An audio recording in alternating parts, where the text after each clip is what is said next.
ధన్యవాదాలు అధ్యక్ష. సిద్ధేశ్వరం అలుగు బ్యారేజ్ ప్రపోజల్ ఏదైతే ఉందో శ్రీశైలం రిజర్వాయర్ డ్యాంకు 90 కిలోమీటర్ల ఎగువన కృష్ణానది పైన ఈ ప్రపోజల్ అధ్యక్ష.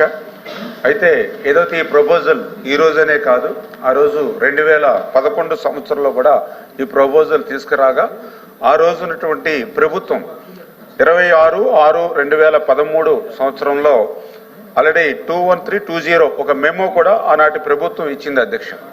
ఆ మెమోలో చాలా క్లియర్గా ఏదైతే కర్నూలు జిల్లా నందికొట్కూరు తాలూకాలో కృష్ణా నది మీద సిద్ధేశ్వరం అలుగు నిర్మాణం అవసరం లేదు, ఎందుకంటే ఈ రిజర్వాయర్ ఫోర్షోలో భాగంగా మరొక డ్యామ్ నిర్మాణం వల్ల అదనపు నీటిని నిల్వ చేయడం జరగదు. అందుచేత శ్రీశైలం రిజర్వాయర్ నీటి విలువ అంటే ఇప్పుడు శ్రీశైలం ఏదైతే ఉందో 215 టీఎంసీలు ఏదైతే కెపాసిటీ శ్రీశైలం ఉందో ఆ రిజర్వాయర్లోనే మరొక రిజర్వాయర్ నిర్మాణం చేయడం ద్వారా ఒక 50 టీఎంసీలు అంటే ఈ 215 టీఎంసీల నీరే మరి 165 + 50 అంటే ఉన్న రిజర్వాయరే 2 రిజర్వాయర్లుగా అవుతుంది తప్ప ఎడిషనల్గా వాటర్ని నిల్వ చేసేటువంటి పరిస్థితి ఈ సిద్ధేశ్వరం ద్వారా రాదు అనేది ఒకటి.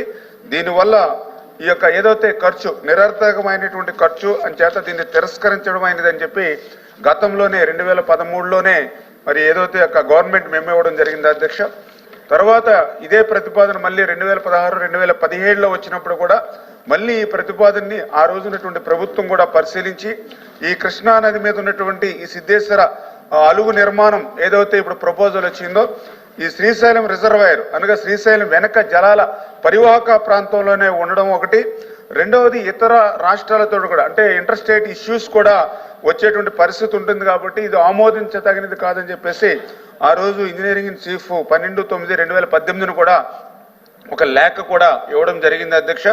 అంటే ఈ రకంగా ఏదైతే అదనపు నీరు నిల్వ లేకుండా అదనపు నీరు నిల్వ చేసే అవకాశం లేనప్పుడు అదనంగా ఖర్చు చేయడం అనేది ఒకటి. ఏదైతే ఇంటర్ స్టేట్ ఇష్యూస్ కూడా దీంతో రేజ్ అయ్యేటువంటి పరిస్థితి ఉండడం వల్ల ఈ ప్రతిపాదన ప్రస్తుతానికి ప్రభుత్వానికి లేదు అధ్యక్ష. అదేవిధంగా ఏదైతే గౌరవ సభ్యులు ఇచ్చినటువంటి అభిప్రాయాలను కూడా దృష్టిలో పెట్టుకుని భవిష్యత్తులో ఏదైనా దీన్ని ఇంకా మార్పులు చేసేటువంటి పరిస్థితిని దృష్టిలో పెట్టుకుంటామని చెప్పి మీ ద్వారా మరి తెలియజేసుకుంటూ, అదేవిధంగా ఏదైతే కృష్ణా నది మీద మహబూబ్ నగర్ మరి ఏదైతే నంద్యాలకు ఇంటర్ కనెక్ట్ చేసేటువంటి బ్రిడ్జ్ ఏదైతే నిర్మాణం ప్రతిపాదన ఏదైనా ఉందా అని చెప్పి గౌరవ సభ్యులు అడగడం జరిగింది అధ్యక్ష.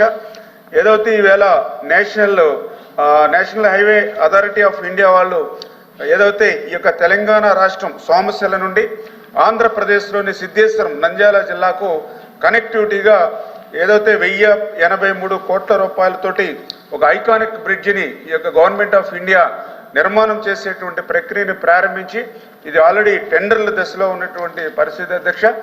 అయితే గౌరవ సభ్యులు ఏదైతే ఈ యొక్క నేషనల్ హైవే ఏదైతే ఇప్పుడు బ్రిడ్జి నిర్మాణం జరుగుతుందో ఆ బ్రిడ్జి బ్యారేజీగా కూడా బ్రిడ్జ్ కమ్ బ్యారేజీగా మారిస్తే బాగుంటుందని ఏదైతే ఆలోచన ఇచ్చారో మరి దీని మీద కూడా ఏదైతే ప్రభుత్వం దృష్టికి తీసుకెళ్ళినప్పుడు ఏదైతే నేషనల్ హైవేస్ అంటే బాగా హెవీ వెహికల్స్ 24/7 వెళ్ళేటువంటి నేషనల్ హైవే బ్రిడ్జి కాబట్టి అది బ్యారేజ్ని దాన్ని కూడా కనెక్ట్ చేస్తే అది కొంత ప్రమాదభరితంగా ఉంటుందనేటువంటిది మరి వాళ్ళ దగ్గర నుంచి ఉన్నటువంటి ఫీడ్బ్యాక్ అధ్యక్ష.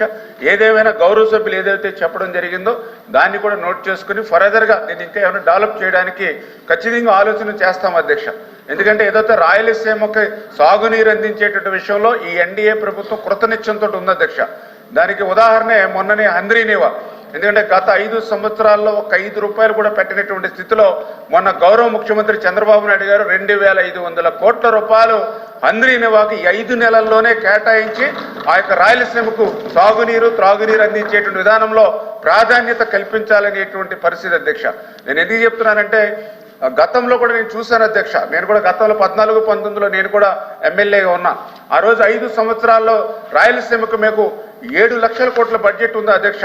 టోటల్ బడ్జెట్ 7 లక్షల కోట్లు ఉంటే అందులో రాయలసీమకు మేము 12,000 కోట్లు పెడితే తర్వాత 12 లక్షల కోట్ల బడ్జెట్ ఉంది అధ్యక్ష. 19-24లో జగన్మోహన్ రెడ్డి గారి ప్రభుత్వంలో బడ్జెట్ పెరిగింది, కానీ 2,000 కోట్లు కూడా ఆ రోజు రాయలసీమకి కేటాయించినటువంటి పరిస్థితి అధ్యక్ష.